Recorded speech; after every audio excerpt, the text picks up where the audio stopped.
All right, let's just fucking talk about Nate Diaz. Let's get to what everybody wants to talk about. Okay, yeah, this is a big fight. All right, can I just tell you something, dude? And both of you guys, Lewis, Vic, you can give me shit for this all you want to. Oh, God. But I'm telling you right now.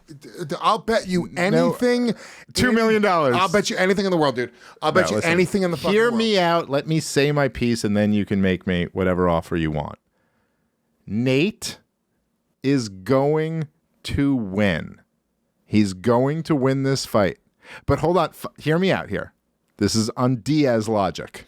Oh, Nate is going to win. He's going to win. The same way he beat Leon Edwards, the same way he tied Jorge Masvidal, the same way he beat Conor McGregor twice. This is going to be a win for Nate Diaz's brand. For his all these people like, oh, he's good. This is the death warrant of Nate Diaz, and this is gonna be like whatever fucking Khamzat posted. I'm gonna fucking whatever it was. I'm gonna fucking put him in a casket or some shit. His funeral. No. What's going to fucking happen here, and I'm telling you this, is that Nate's going to come out looking like a badass, taking the toughest fucking possible fight at 38 years old, the monster of this division who people say is going to be the next champion. He's going to take everything he has. He's going to be there until the end of the fucking fight. This is going to go to a decision, and he's going to be fucking, and he might even have some moments in the 4th and 5th round where he ends up fucking looking really good. I got to say, I kind of... I love what I think this is going to be great for Nate Diaz. Maybe not. I think he's going to take some damage. I don't think it's going to be what people think. Yeah, I think you're. I think you're just wrong. I don't think it's going to be great for Nate Diaz's brand to lose in extremely decisive fashion to Khamzat Chimaev. I think this is the worst style matchup for Nate. Mm-hmm. This is not a guy who Nate's Gracie guard is going to be able to fucking break down and, Caesar Gracie guard. It's not going to happen, and Chimaev's 11-0. Dude, he's never been defeated. He had one fight again that you can really look at. Besides that, it's like you almost have to disregard. You got to be. He's a monster. You have to be able to out wrestle him, and Nate's not going to be able to out wrestle him. I don't think Nate's going to be able to out wrestle him. I don't think that's true. I think Nate has to be able. Look.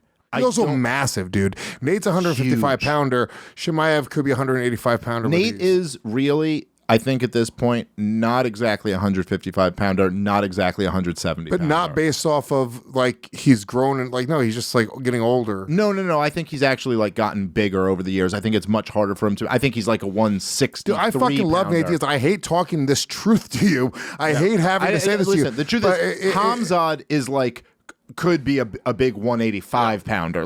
There's no question there's a huge size difference there. I'm just saying that I think that I don't think he's going to come out and starch Nate Diaz and stop him in the fucking early seconds of the round. I think Nate Diaz is probably up there with being one of the most durable fighters ever in the UFC. And this is going to go long. And it's even if the fight is just... This is a thing that's kind of interesting about Nate Diaz.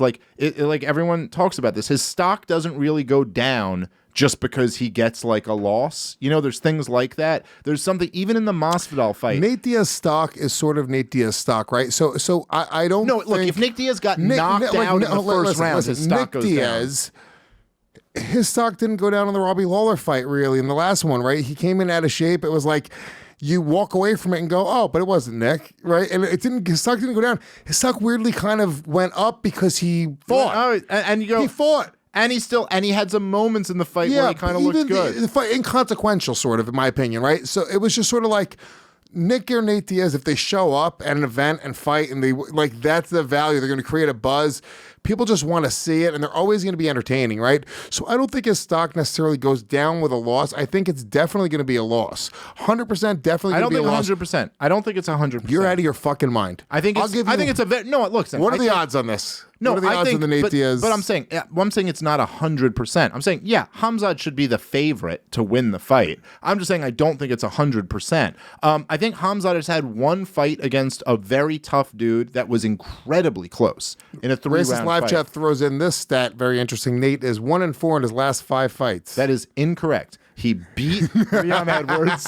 He tied Jorge Masvidal. Doggy, I'm telling you, he beat Conor twice. That is not true. He's 3-0-1 in his last 4 fights. You guys just don't know what you're talking about. You don't know Diaz math. Yeah, dude. He's a 775 underdog. Wow. I'm laying money down on Nate Diaz. Lay it down, baby boy. Okay, I'm laying it down on Nate. Listen, by the way, I just think it's going to be, I'm excited for it. Do you think, let me ask you, that's crazy. That's almost disrespectful. Do you think it's fucked up in a way what the UFC did with Nate here? I've seen a lot of people have been talking about this. Ariel Helwani had a whole thing about this, that it's like, and I get where he's coming from, where he goes, look, man, you got a guy who's given you like 20 years of service to this fucking company and has done great for you. And you've done great for him. You've all made great money together. And it's like, this is what he wants. I mean, he is pissing on the UFC Performance That is Center, true. right? That is so true, in too. my opinion, no, right? Here's the thing, ready? It's all fair in love and war, right? So he comes in and he's like, fuck you, UFC, suck my dick. I'm going to piss on And your he building. says, I'll fight Khamzat. I'll fight Khamzat. All right, dude. How's that fucked up? It's actually smart for the UFC. Well, the argument, UFC, the Khamzat right now, because it's not just if Khamzat wins, sure, but if Khamzat fucking beasts him, right, and fucking puts him out, which not many people. Josh Thompson knocked out Nate Diaz. Dude, Nate Diaz doesn't get stopped, right? Nate Diaz really does not get stopped. He stops Nate Diaz, dude. He's a 12-0 fucking guy who just stopped Nate fucking Diaz, dude. And he has a real case right now to actually maybe be able to beat fucking Usman. So that's crazy, dude. Here's one of the things that Ariel Helwani said that I've heard a bunch of other people say too, which I don't think is true, is that what they say is that what the UFC is trying to do is lower Nate Diaz's value for when he leaves the promotion. I don't think that's true. No, I don't think I don't think that a business is motivated by just for the sake of spite hurting someone else's business. What they're motivated by is to best use we the talked asset. about it last week about him stealing his essence. To best use this asset to help their business. And so what they're looking at is they go, well, look, Nate Diaz made Jorge Masvidal a star. Yep. Jorge Masvidal was big, but the Nate Diaz fight made him literally not just he's one of the people, not as much as Ronda or Conor McGregor, but who does to some degree transcend the sport. As soon as The Rock puts a title on you that's called the baddest motherfucker on the planet title, whatever they called it, badass motherfucker, the BMF. As soon as The Rock puts a belt around you, you are now on a different level than just being a UFC fighter. You're like in pop culture to some degree. Yeah. They go, look, we've got this guy who we think is our future. We think it's a sure thing that he wins against Nate. Nate is a fucking famous person. He's a superstar. Yeah, and it's genuinely a waste. So like anybody else, right? So they put him in against anybody else at 170. Let's say they just give him like a farewell, like kind of easy fight, whatever it is. It's a waste. Even if that guy beats him and that guy's not a future champion, you're sort of like wasting that moment. Right, exactly. With Khamzat, it's the perfect move. Nate's willing to take the fight. There's nothing wrong with the UFC. They'd be bad business if they did it any other way. I think he's literally the guy. Khamzat's ranked number 3 right now. Nate's already got the fight against Leon Edwards. Look, a fight against Colby would have been badass. That could have been a big fight that they could have sold.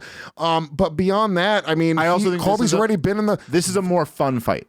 Well, it's a more fun fight, and Khamzat is the next guy in line, and they're going to make this fight. They're going to make Khamzat... when Khamzat beats Nate Diaz, right? When he beats Nate Diaz, you're pronouncing it wrong. It's if he's going to have.